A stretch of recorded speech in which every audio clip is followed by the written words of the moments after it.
ओम सप्रेम जय जीव।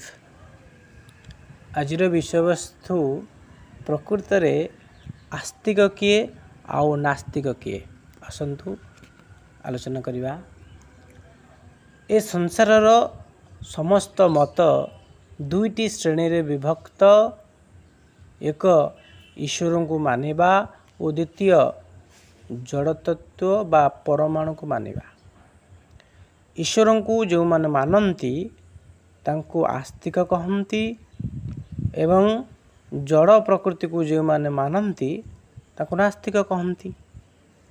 नास्तिकंकर कहिबा कथा जे जड़ प्रकृति व्यतीत संसार रे किछि नाही आउ किछि नाही। जड़ तत्वर ही सबुर उत्पत्ति। आत्मा मध्य एहारी विकार अर्थात आत्मा भी ये जड़ तत्व उत्पन्न होइछि। मात्र जड़ प्रकृतिर अस्तित्व तो असिद्ध। जड़ प्रकृतिर अस्तित्व असिद्ध कारण जड़ तत्व स्वयं जाने नहीं कि मु अछि। से निजको व्यक्त करि पार नहीं। आमे ताकू जते आघात देले भी से कुछ प्रत्युत्तर करे नहीं बा तार मुँह अच्छी बोली ज्ञान नहीं। किंतु आत्मा अलबत् आत्मा निश्चित रूपे निजको जाने जे मुँह अच्छी। यदि आमे ताहाकू आत्मा को कष्ट देवा से निश्चित रूप से किछ आवाज करियो प्रतिरोध करिवो प्रतिकार करी चेष्टा करिवो। जड़ तत्व को भी जाने जे ताहा जड़। तेणु ये जो आत्मा से निजुक तो जाने मु अच्छी बोली स्वीकार करे निजर अस्तित्व स्वीकार करे ता सहित जड़ तत्व को भी जाने जे ताहा जड़।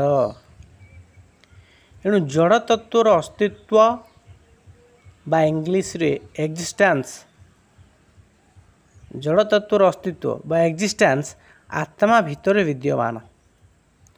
जो थिरे जीवन नहीं आत्मा नहीं जे जड़ से सब प्राकृतिक जड़ तत्व बा निर्जीव तत्व केमिति कहि परिबो कि मु अछि।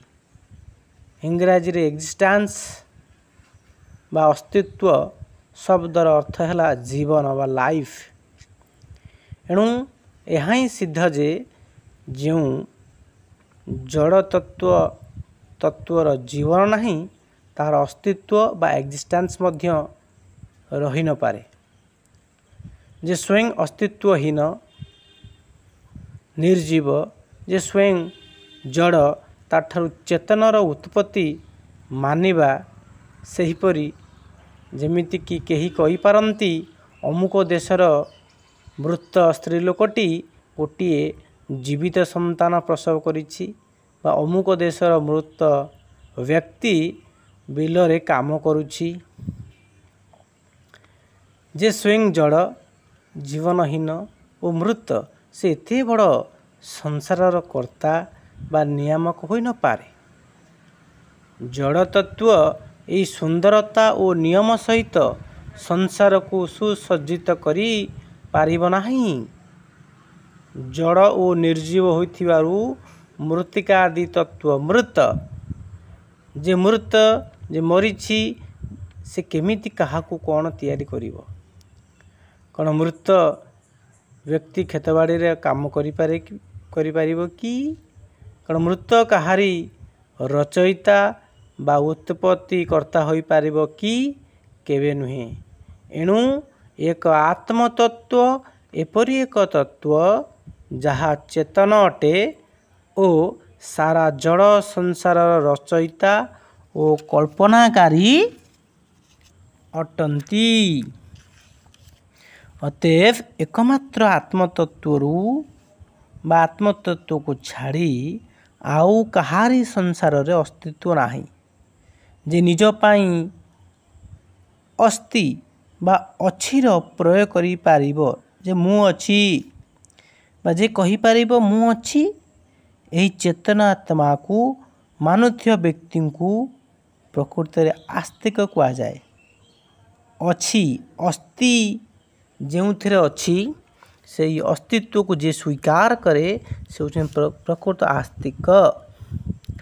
मात्र जे मृत निर्जीव जड़ जहाँपाई कि नास्ति नाहीर प्रयोग हेबा दरकार ताहाको जो माने मानती से माननको नास्तिक कहा जाए। नास्ति जड़र अस्तित्व नाही, परिवर्तनशील। जेकोसी वस्तु को आमे भांगिबा तार अणु बाहर, अणुरु परमाणु, परमाणु इलेक्ट्रॉन प्रोटॉन न्यूट्रॉन अदृश्य हो तांकर अस्तित्व ज्ञान नहीं। आस्तिक कौनसी ना कौनसी रूप रे ईश्वर को अवश्य मानती। आस्तिक कहती कि संसार रे गोटे चेतन शक्ति अवश्य अच्छी जे कि समग्र संसार को कल्पना करिछि और नियम मुताबक चलाउछि मध्य। संसार रे केवल गोटे प्रकार चेतन शक्ति अच्छी और से चेतन शक्ति आत्मा कहती। ये आत्मा सर्वशक्तिमान, या पाखरे अपार बल, या ठारू जड़ तत्व को मध्य बल आसी थाए। जेमिति कि लाठी बा बाड़ी स्वयं चली पारे ना, यार चालक होउछि आत्मा। आमे बाड़ी को धरी बाड़ी साहाय्य काको आघात करू बा बाड़ी साहाय्य आमे चालू, से भली समग्र जड़ तत्व आत्मा द्वारा शक्तिमान होई थाए, निजे निजे नुहे। मात्र ए रहस्य अज्ञानी माने तत्व रे जानते नहीं। अज्ञानी माने फैक्ट्री और विशाल विशाल इंजिन मान देखी चकित हो जाती। कही थांती ए इंजिन मानकर बल आगरे मनुष्यर बल तुच्छ। मात्र यही अज्ञानी माने जानती नहीं जे यही इंजिन समूहर आविष्कारक, रचयिता, नियंता, प्रेरक और चालक सबुकिछि यही जीव आत्मा व मनुष्य अटे। जदि मनीष न था तो यही इंजिन आविष्कार किए करंता, तैयारी किए करंता, तैयारी हेबा परे भी यह को किए छिड़ा करंता और नियम पूर्वक किए चलांता एवं खराब हेले सजाड़ता किए। केवल इंजिन को कहीं जदि जीव न था संसार समस्त जड़ तत्व को किए जानता, तार अस्तित्व किए मानता, किए कहता जे से सब अच्छी। एणु सारा संसार जीव जोगी संभव होइछि। सबुर कारण आत्मा बा जीव अटे। मात्र जीव बा आत्मा निजर यही अद्भुत शक्तिर ओ अपार बलरे स्वयं अनभिज्ञ निज अजଣା रही जाउछि ओ निज रचित संसारिक पदार्थ ओ इंजिन को देखि चकित हेउछि तथा निज को तुच्छ मनुछि।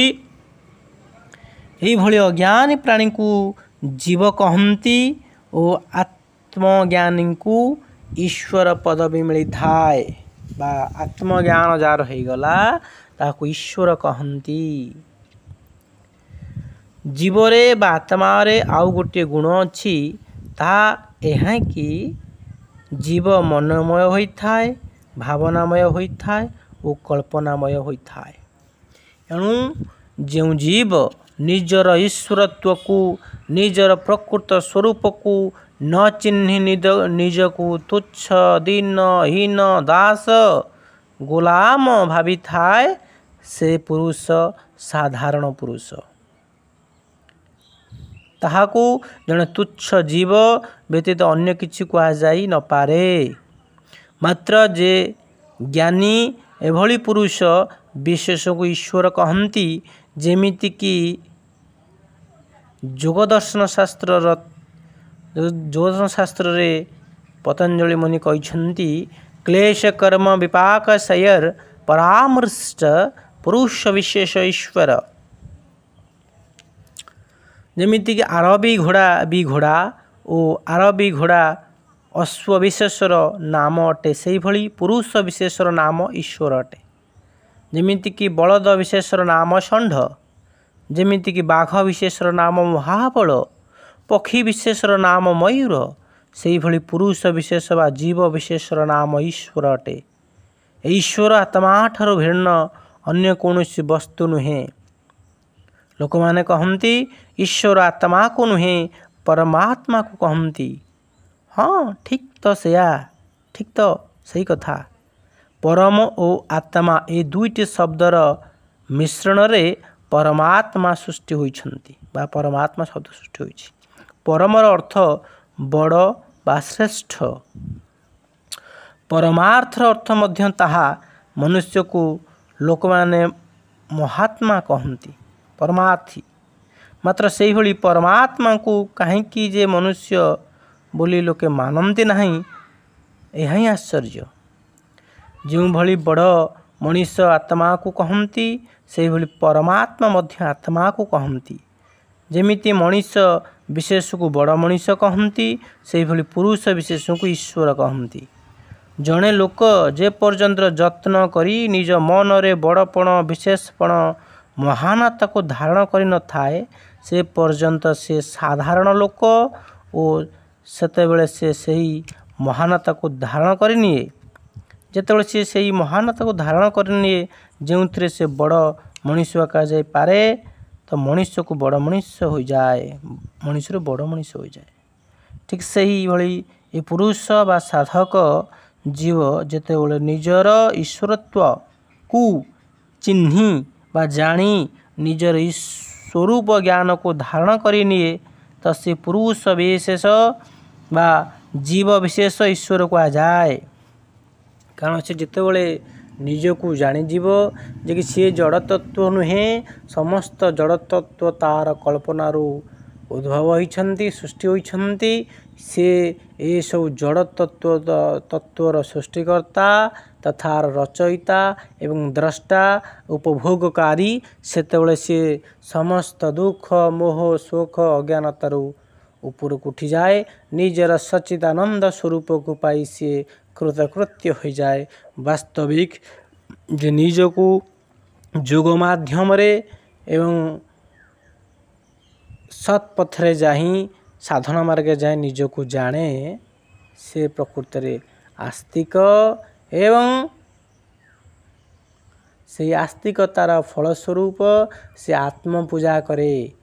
ନିଜର ପ୍ରକୃତ ସ୍ୱାର୍ଥୀ କେହି ଯଦି ଦୁନିଆରେ ଥାନ୍ତି, ସ୍ୱାର୍ଥପର, ସେ ହେଉଛି ଜଣେ ଆତ୍ମବିତ୍। ସବୁଠାରୁ ସ୍ୱାର୍ଥପର ବ୍ୟକ୍ତି ଆତ୍ମବିତ୍, ଯାହାକୁ ମହାତ୍ମା କହନ୍ତି, ପରମାର୍ଥୀ କହନ୍ତି। ସେ କେହି ନୁହନ୍ତି ଆଜ୍ଞା, ସେ ଆତ୍ମବିତ୍। କାରଣ ଆତ୍ମାକୁ ଯିଏ ଜାଣିଯିବ ନିଜ ପୁରୁଷାର୍ଥ ବଳରେ, ସେ ସବୁ ଦୁଃଖ ସୁଖ ଶୋକରୁ ଉପରକୁ ଉଠିଯିବ। କାରଣ ସଂସାରରେ କୌଣସି ବ୍ୟକ୍ତି ଆମକୁ ସଦାସର୍ବଦା ସୁଖ ଦେଇପାରିବେ ନାହିଁ କି ସଦାସର୍ବଦା ଦୁଃଖ ଦେଇପାରିବେ ନାହିଁ, କି ତାଙ୍କ ଉପରେ କୌଣସି ନିଶ୍ଚିତତା ନାହିଁ ଯେ କି ସମସ୍ତେ ଆମକୁ ଭଲ ପାଇବେ, ସମସ୍ତେ ଆମକୁ ପ୍ରଶଂସା କରିବେ। ଏହା କୌଣସି ଧରାବନ୍ଧା ନିୟମ ନାହିଁ। କିନ୍ତୁ ଯେଉଁମାନେ ଆତ୍ମବିତ୍, ଯେଉଁମାନେ ଆତ୍ମାକୁ ଜାଣିଯାଆନ୍ତି, ସେ ସାଂସାରିକ ସମ୍ବନ୍ଧରୁ, ସାଂସାରିକ ପଦମର୍ଯ୍ୟାଦାରୁ ବା ସାଂସାରିକ ସମ୍ମାନ ଅପମାନରୁ ଉର୍ଦ୍ଧ୍ୱକୁ ଉଠିଯାଆନ୍ତି।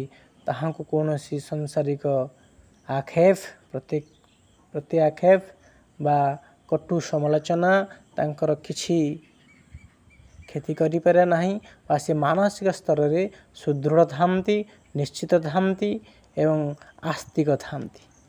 ତେଣୁ ପ୍ରକୃତ ଆସ୍ତିକର ଅର୍ଥ ଯିଏ ପ୍ରକୃତିରେ ଅଛି, ତାହାରି ଉପରେ ଯିଏ ବିଶ୍ୱାସ କରେ, ଭରସା କରେ, ସତ୍ ଜ୍ଞାନରେ ଭରସା କରେ, ସେ ହିଁ ପ୍ରକୃତ ଆସ୍ତିକ। ଯେଉଁମାନେ ନାହିଁ ତତ୍ତ୍ୱରେ ବିଶ୍ୱାସ କରନ୍ତି, ଯେପରି ଜଡ଼ ସଂସାର ଏବଂ କାଳ୍ପନିକ ଈଶ୍ୱର ମଜହବ ଈଶ୍ୱର, ସେମାନେ ପ୍ରକୃତରେ ନାସ୍ତିକ। ତେଣୁ ଆସନ୍ତୁ ଆମେ ସେଇ ନିଜର ଆସ୍ତିକ ସ୍ୱରୂପ ଯେଉଁ ଅଛି, ସ୍ୱରୂପ ଅଛି ବା ନିଜର ଆତ୍ମ ସ୍ୱରୂପକୁ ଅନୁଭବ କରି ଜୀବନ ମୁକ୍ତ ହେବା, ଥାଉଁ ଥାଉଁ ମୁକ୍ତ ହେବା ଏବଂ मुक्त होई निजर स्वरूप सच्चित आनंदरे उपनीत होई जीवन को मानव जीवन सार्थक करवा।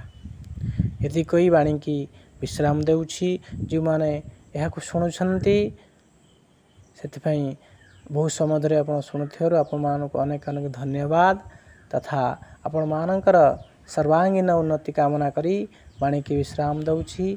सप्रेम जय जीव।